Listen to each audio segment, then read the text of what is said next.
Hi, this is the gardening guys, Owen and Conway. My name is Conway. Today's we're going to be talking about black spot on roses. In other words, this is a very, very common disease that inflicts roses, especially when the roses have been subjected to a lot of moisture, or maybe they don't get enough adequate air circulation or adequate sunlight right now for it. They will actually cause these little spotting on the leaf. So you see on here right now, they do very different types of spotting.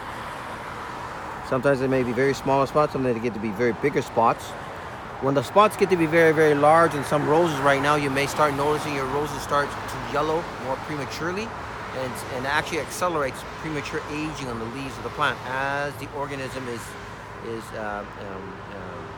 injecting a aging process to the leaf, which that causes the leaves to age a lot more earlier, and then the leaves will actually fall down to the ground.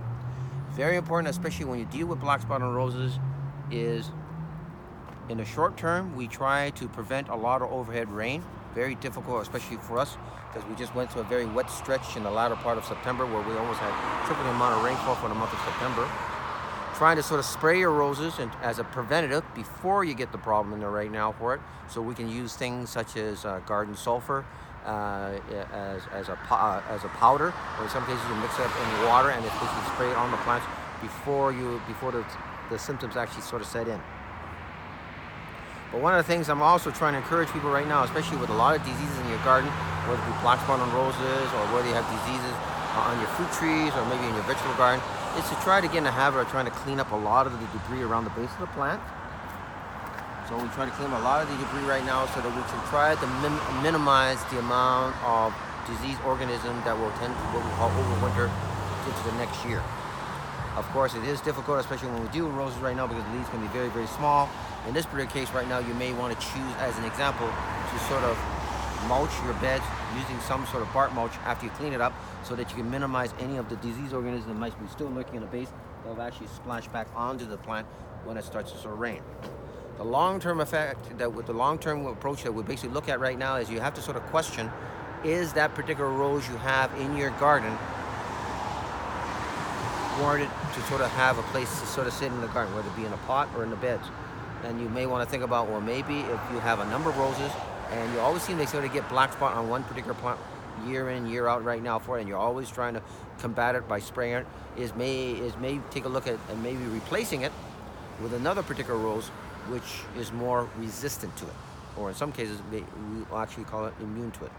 In this particular case, this particular rose is a one that we put in a number of years ago, back in the early 90s, and this happens to be what they call flower carpet rose. We'll show you later on right now that there is another flower carpet, which is actually more of a coral color. It doesn't have as much bad of a black spot. The black spot is still there, but it's only in very, very small little black specks in there right now for it. Especially when we deal with black spot with a lot of disease organisms, just like in people, the organism is always trying to unlock the combination to try to sort of gain entry into the particular host plant. So we always want to try to sort of use something that will try to sort of outsmart the organism more or less in the long term. Spraying is one particular part, but a lot of people don't want to be investing a lot of time and money into sort of spraying it to sort of prevent the disease from coming in.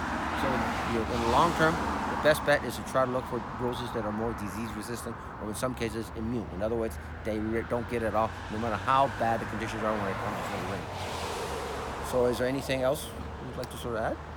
No, because we're in the fall. What do you tell the people about preparation for the fall while we're in the rose garden right now?